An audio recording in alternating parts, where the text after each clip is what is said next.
200 millions d'euros, économisés en une seule année. 30 000 employés équipés d'IA en quelques mois à peine. Et l'objectif, 2027, devenir la toute première banque au monde 100% pilotée par l'intelligence artificielle. C'est dialabox.fr. Ce que Santander et OpenAI viennent de faire, ce n'est pas juste une annonce, c'est une véritable déflagration dans le secteur financier. À la fin de cette analyse, on va voir très clairement comment cette révolution va impacter notre relation à la banque, qu'on soit client, employé ou investisseur. Et surtout, on va comprendre pourquoi les 3/4 des banques sont aujourd'hui déjà dangereusement larguées. Alors, un point super important avant de démarrer, toute cette analyse s'appuie sur des données qui datent d'août à octobre 2025. Les grandes tendances de fond sont là, bien sûr, mais les chiffres, eux, bougent très vite. Donc, comme toujours, un réflexe, on vérifie les infos les plus fraîches avant de prendre la moindre décision. Allez, c'est parti, on plonge directement dans le cas qui est en train de secouer toute l'industrie, la révolution IA que mène Santander. Santander a un but, une obsession même, devenir une banque AI native. Et attention, là on ne parle pas d'un gadget marketing.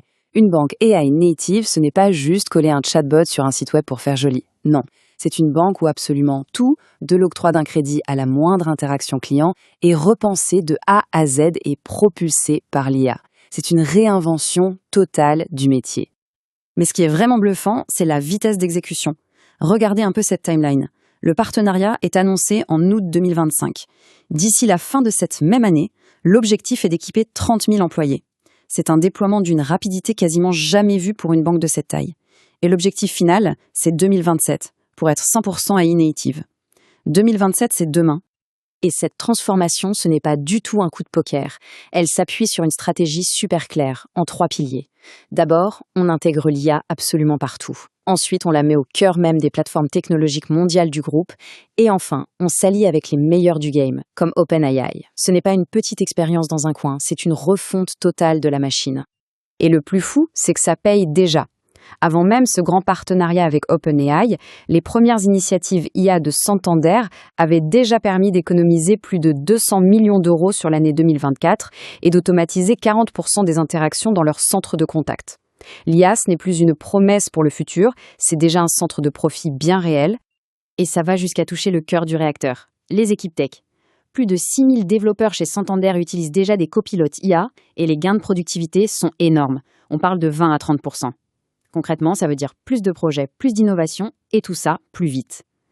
D'ailleurs, si cette analyse apporte de la valeur jusqu'ici, un petit like pour soutenir la chaîne, c'est toujours très apprécié. Ok, on a vu le cas Santander, mais attention, ils ne sont pas seuls. On va maintenant prendre un peu d'auteur pour bien comprendre qu'on assiste à une véritable course à l'armement technologique entre les géants de la finance mondiale. Pour mettre les choses en perspective, comparons juste avec le numéro 1 mondial, JP Morgan Chase. Accrochez-vous bien. Leur budget tech pour 2025, c'est 18 milliards de dollars. L'IA leur rapporte déjà 1,5 milliard par an. C'est 7 fois plus que les économies générées par Santander. Et ils ont plus de 2000 experts dédiés à ça. Les ordres de grandeur sont colossaux. Et c'est là que le tableau devient vraiment critique. Une étude toute récente du Boston Consulting Group montre une fracture nette hyper brutale. Il n'y a que 25% des banques qui ont vraiment intégré l'IA à leur stratégie. Et les 75% qui restent, eh bien, elles sont bloquées au stade du test, de la petite expérience pilote, sans vraie vision. C'est un chiffre qui fait vraiment froid dans le dos. Bon, tous ces chiffres, cette course mondiale, c'est bien, mais la vraie question c'est, concrètement, pour nous, au quotidien, qu'est-ce que ça change ? On va détailler l'impact pour chacun. On commence par le plus grand nombre, évidemment, les clients. Que la banque soit en avance ou en retard, la transformation va toucher tout le monde d'ici 2 ou 3 ans. Et les expériences entre les banques vont commencer à se séparer de façon radicale. Il faut s'attendre à quoi ? À des services beaucoup plus rapides, dispo 24 heures sur 7, à du conseil financier ultra personnalisé grâce à des IA et à une sécurité bien meilleure. Mais le point clé, c'est la divergence. D'un côté, les banques leaders vont proposer des services qui semblent tout droit sortis d'un film de science-fiction. Et de l'autre, les banques à la traîne vont nous paraître complètement figées dans le passé. Ok, maintenant, passons à ceux qui sont au cœur du réacteur, les employés du secteur bancaire.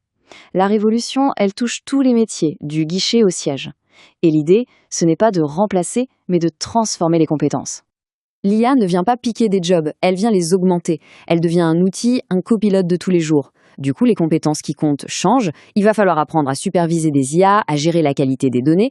Et d'ailleurs, petit signal d'alerte, si une banque aujourd'hui ne propose aucune formation sur l'IA à ses équipes, c'est qu'elle fait très probablement partie des 75% en retard.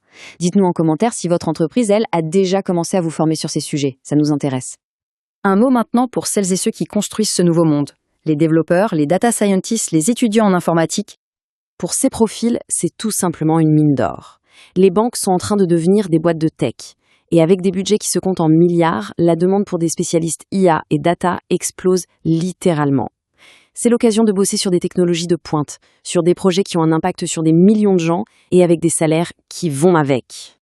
Et enfin, pour celles et ceux qui nous suivent pour nos analyses financières, si on se place du point de vue de l'investisseur, cette course à l'IA, elle change complètement la façon d'analyser une banque. Il ne suffit plus de regarder les ratios financiers classiques. Non, maintenant il faut creuser. Quel est le budget tech ? Combien de projets IA sont vraiment en production et pas juste des pilotes ? Quels sont les partenariats stratégiques ? Et surtout, est-ce que ça génère déjà des économies concrètes ? Ce sont ça les nouveaux indicateurs de performance. Allez, on résume tout ça en moins de 30 secondes. Point numéro 1. Santander, avec OpenAI, veut créer la première banque 100% IA d'ici 2027 et ça rapporte déjà 200 millions. Point 2. La course mondiale est lancée, menée par des mastodontes comme JP Morgan qui balance des milliards. Et point 3, le plus important, une fracture se crée. 75% des banques sont à la traîne et risquent de se faire balayer. Alors, une petite action concrète pour les 7 prochains jours. Tendez l'oreille. Surveillez ce que dit, ou plutôt ce que ne dit pas, votre banque sur l'IA. Si c'est le silence radio, c'est un très, très mauvais signe. Pour les investisseurs, c'est simple. Comparez les budgets tech. Le silence et l'inaction, c'est le principal indicateur de risque aujourd'hui. Voilà, si cette analyse a été utile, le meilleur moyen de nous soutenir, c'est de la partager à quelqu'un que ça pourrait aussi éclairer, et bien sûr de vous abonner à dialbox.fr pour ne rater aucune des prochaines révolutions. On termine avec cette question. Votre banque, elle fait partie des 25% qui construisent le futur ou des 75% qui sont déjà en train de le regarder passer ? C'était dialbox.fr. À très bientôt pour de nouvelles analyses.